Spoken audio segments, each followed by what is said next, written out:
जे फैगौ समफ्राव जोंनि ओनसोलफ्राव फुटबलखौ लानानै मोनसे थासारि बानायनायनि सिमां आरो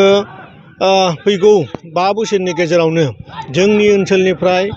दिनै गिदिर गिदिर जि माने खेला सोलिगासिनो दङ ISL बेफोरबायदिनो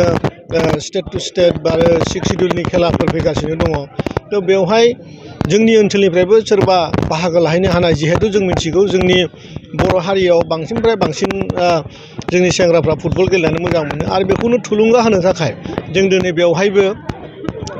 बिनेस्वर महेस्वर बर्मननि नामै दिनै बेवहाय प्राइज मानि टुर्नामेन्ट जों बेयाव खेला फाथिदों सारअन्थाइ क्लाब बोरिमाखानि बानजायनायाव बे माने खेलाया सोलिगासिनो दङ आं आसा खालामो बे ओनसोलावबो खेलाजों लोगो लाफानानै गासैबो जाथिनि सुबुंफ्रानो ज' जानानै मोनसे बोरिमाखा ओनसोलाव मोनसे मोजां थासारि फैगौ 15 दिनहालागै बेयाव सोलिबाय थागोन बेखौ आं मिजिं लाखिदों आरोखि जों होनदों जे फैगौ दिनफ्राव गासैबो बिथिङावनो क्लाबल' नङा जों जिखिनि अर्गानाइजफोर दङ बेफोरखौ लाफानानै जोङो फुटबलखौ मोनसे जोंनि लिडिं रल BTCनि माने सबसेबो बांसिन फेमास खेलायाव बेखौ जोङो बाहागो लानो थांगासिनो दङ माने जाफुंनो थांगासिनो दङ बेखायनो गासैबो क्लाबफोरखौनो लाफानानै बे हाबाफारिखौ जों मावगोन फैगौ दिनाव बेखौ लानानै गुवार सावरायनायबो जागोन बे खोथाखौ नोंथांमोननो बुंनो हायो आरो हारिमुआव जोङो बे बाराव नोंथांमोननि चेनेलजों बे खोथाखौ बुंनानै मोजां मोनगोन खारन जों फैगौ नैबे डिसेम्बर दाननि आगोलावनो जों मोनबा डिस्ट्रिक्टआव मोनबा जोङो डिजिटेल सिनेमा हल जों लुफुंनो थांगासिनो दङ बे मोनसे जोंनि साइन आरो बेनो जाहैबाय जे जोंनि बर'फोरनि गेजेराव जि माने एक्टर एक्ट्रिस सिंगार माने बिभिन्नता माने जोंहा कालचारजों लोब्बा थानाय मानसिफोर दङ बेफोरखौ जाहाथे जोंनि जि बानायफुंनाय जि सिनेमा बेफोरखौ जाहाथे जोङो सिनेमा हलाव नुनो हायो बेजोंहाय जाहाथे मालाय हारिफ्राबो जाहाथे जोंनि सिनेमाखौ नायनायनि खाबु मोनो बिनि थाखाय जों बेफोर सिनेमाखौ बेफोरबायदि हाबाफारिखौ लादों आरो बे गमामायैनो फैगौ डिसेम्बर दाननिफ्रायनो हाबाफारिफ्रा स्टार्ट जागोन आरोखि बड'लेण्ड रादाब आरो बड'लेण्ड बुब्लि बे चेनेलनिसिम साबायखर बावबाय दा बे समाव जोंहा लेट महेस्वर बर्मन आरो लेट महेन्द्र मोहन दास बिथांमोननि गोसोखांथियाव जि जोङो जोलुर गेलेनाय बादायज्लायनाय बियो गिबि साननि हाबाफारि दा बेवहाय बे साननि हाबाफारियाव जोंहा गिबि हिसाबै जोंनि सारअन्थाइ स्पर्ट्स क्लाब भार्सेस अहपा इउनाइटेड FC दा बिथांमोननि गेजेराव गोख्रों गेलेनाया सोलिगासिनो दङ दा बेवहाय जोङो जोबोद गोजोननाय मोन्दों जोंनि जि गोबाव समनिफ्राय बा लकडाउननि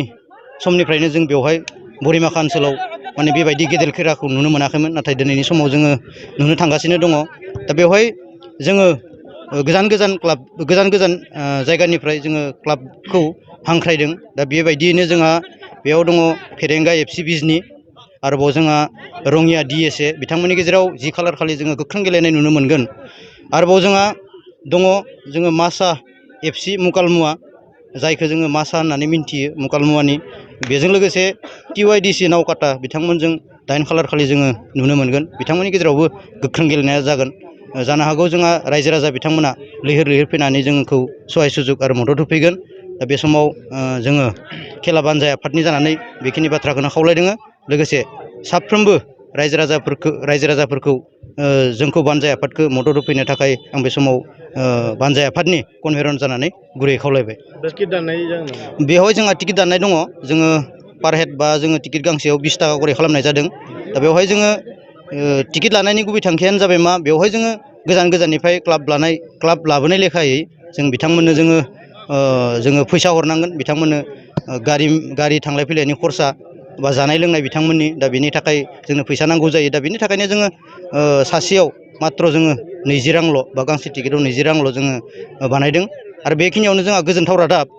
जोङो बेवहाय सिजन टिकेट बानायनाय जादोंमोन जोङो 300 खान सिजन टिकेट दा बे सिजन टिकेटआ अलरेडि जोंनिया थांजोबदों दा 300 खानब्ला जोङो प्राइसखौ 300 थाखा बानायदों दा बेवहायनो जोङो मोनसे फाइनेल गेम खालि जोङो लटारि मोनसे बानायना होदों साइकेल गंसे बे 300टानि गेजेराव दा बेनिखायनो बेखौबो जोङो मानगोनां रायजो राजाफ्रा बैखालि मोननो हागोन जायफ्रा नाम्बारा उथिगोन दा आं बेखिनिखौनो बानजाय आफादनि जानानै बेखिनिखौनो फोरमायबाय बे गेलेनायाव बेसेबांसो टिमफोरा बाहागो लादों बे गेलेनायाव जोङो गासै जोंहा बेवहाय 9टा टिम दङ दा बिथांमोना जोङो 9टा टिमा जोङो बाहागो लागोन दा बेयावनो जोंहा भेला स्पर्ट्स क्लाब बरपेटा बिथांमोनजों लोगोसे सादेरि FC जोङो 7 खालार खालि जोङो बिथांमोननि गेलेनायखौ जों नुनो मोनगोन दा बेबायदिनो जोंहा फेरेंगा FC आं दहायनो बुंखादों 10 खालार खालि जोंहा फेरेंगा FC दङ रङिया DSC जों फेरेंगाजों दा बिथांमोननि खेलायाबो जोङो जोबोद मोजां जागोन आरो बिनि उनाव दिनैनि जि गेम जोंहा बेवहाय सारअन्थाइ स्पर्ट्स क्लाब आरो अहपा बिथांमोना दिनै जागासिनो दङ बिथांमोनजों जाय देरहायो 9 तारिखआव जोङो उदालगुरिनि उसु बेजों गेलेनायखौ नुनो मोनगोन दा बेनिखायनो जोङो बेबायदि जोङो नायनो हागोन आरोबाव जोंहा मासा FC आरो TYDC नावकाटा दा बिथांमोननि जों गेलेनायखौ नुनो मोनगोन जोङो बेवहाय ट्रफिजों लोगोसे गिबि जोङो फार्स्ट प्राइज बेवहाय जोङो 15,000 आरो ट्रफिजों लोगोसे जोंहा बेवहाय नैथियाव जोङो 10,000 जोङो बेखौ होनो हादों आरो बेस्ट प्लेयारबो जोङो मोनफ्रोमबो गेमाव सासे जोंहा 500 करि जों लाखिनाय जादों दा बेबायदिनो जोङो लाखिनो हादों मोनसे फोसावथाय क'क्राझार जिल्लानि सिङाव थानाय दा रियेलिटी पाब्लिक स्कुलाव पाब्लिक रिलेशन अफिसारनि गोनांथि जादों गोसो गुदुं बिजाथिफोरा थाबैनो जगाजग खालामनो हागोन पाब्लिक रिलेशन अफिसारनि थाखाय बिजाथिया इंराजि आयदायाव MA खालामनाय जानांगोन नङाब्ला मास कमिउनिकेशन एन्ड जार्नालिज्म आयदायाव MA खालामनाय जानांगोन बिनि थाखाय जेबो एक्सपिरियेन्सनि गोनांथि गैया डिग्री गोनां बिजाथिफोरा बयबो एप्लाइ खालामनो हागोन दान बान्थाखौ 15,000निफ्राय 20,000सिम होनाय जागोन गोसो गुदुं बिजाथिफोरा realtypublicschool@gmail.com आव मेसेज हरनो हागोन नङाब्ला 9435293000 जानबुं अनजिमायाव जगाजग खालामहरनो हागोन